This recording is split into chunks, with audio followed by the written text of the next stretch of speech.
And today's thought of the day is like detoxing your mind from negativity. And that is so very, very important to keep us positive throughout the day because that actually makes us do the right things. It increases our efficiency, it increases our productivity. So, question to all of you: when was the last time you cleaned your phone's gallery? Okay. Anybody? You can obviously answer in the chat box, or it seems nobody has cleared it. Okay.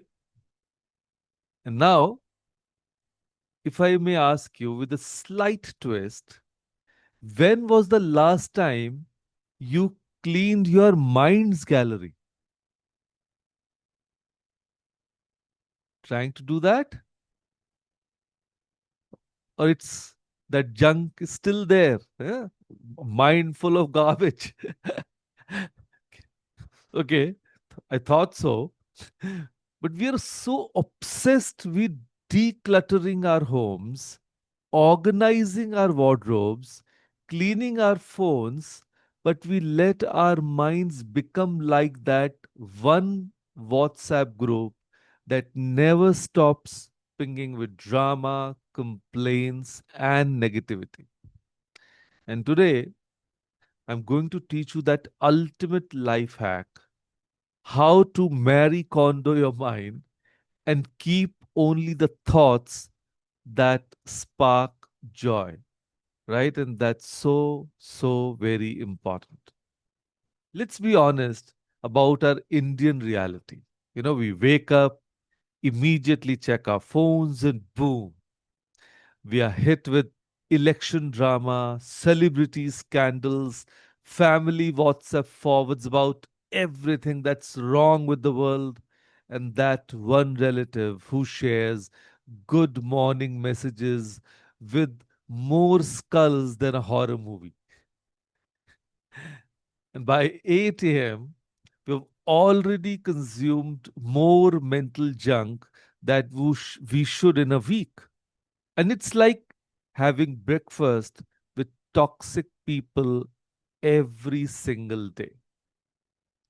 And here's what's happening: your mind is not a dustbin, but we are treating it like one. We are storing other people's garbage in it, their complaints, their fears, their negativity, their drama. And then we wonder why we feel heavy, anxious, and exhausted all the time. Think about it. If you ate only junk food for a month, your body would revolt. But we have been feeding our minds junk thoughts for years, and then we are surprised when we feel mentally constipated.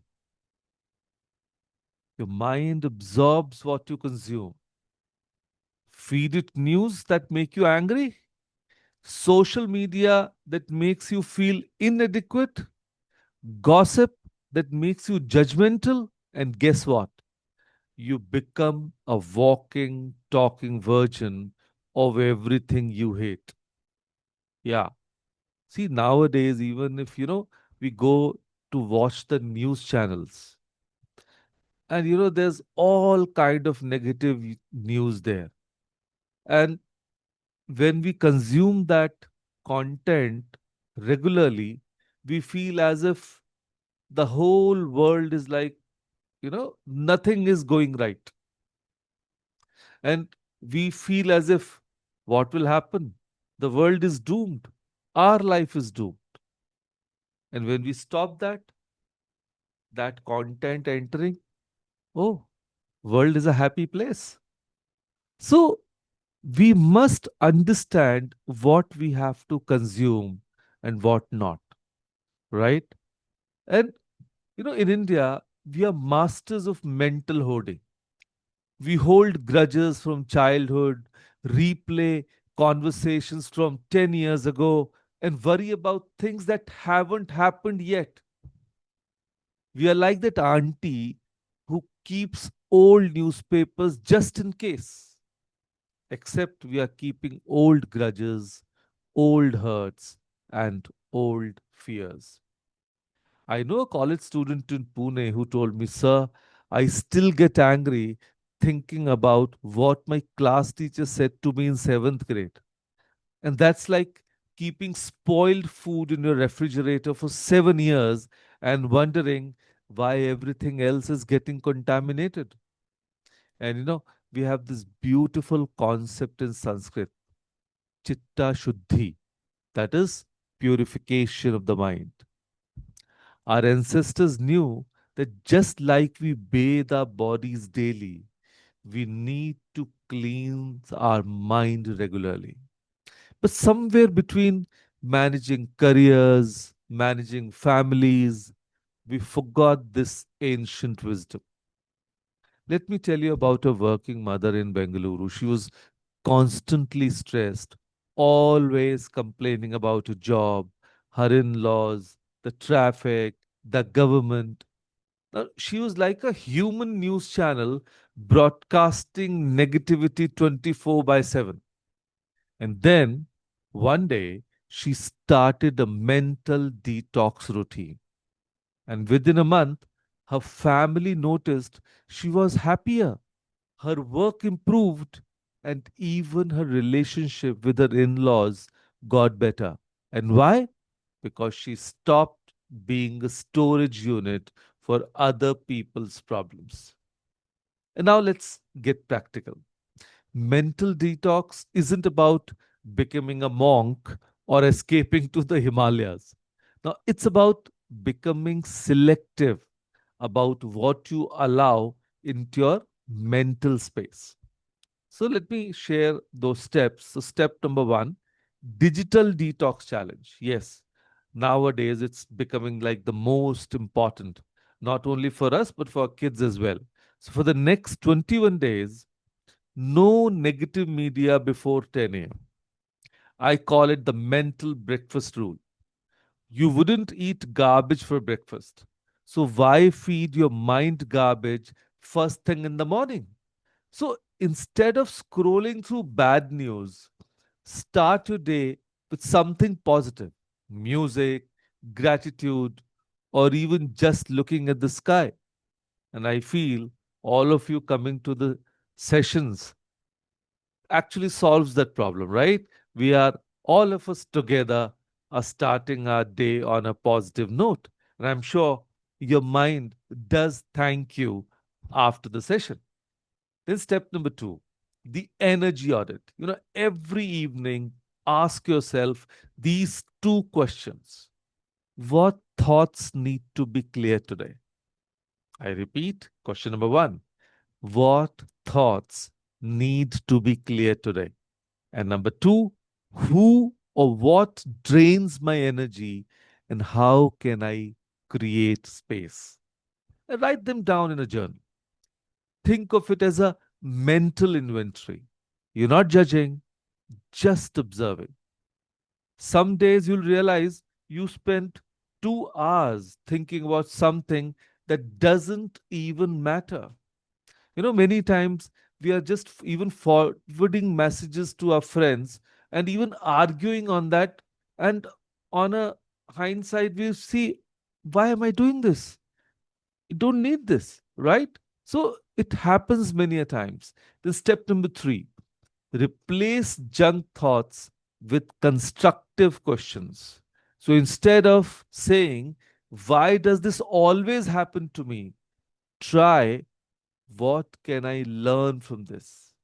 You know, Instead of everyone is better than me, try, what's one thing I can improve today? Instead of this person is so annoying, try saying, what can I focus on instead? So it's like upgrading from a complaining mind to a curious mind. And then step number four, the boundary setting. Yeah. That one person who always calls to dump their problems on you? Yeah, you must be having somebody of that sort in your life. The relative who only shares bad news, the friend who's always complaining.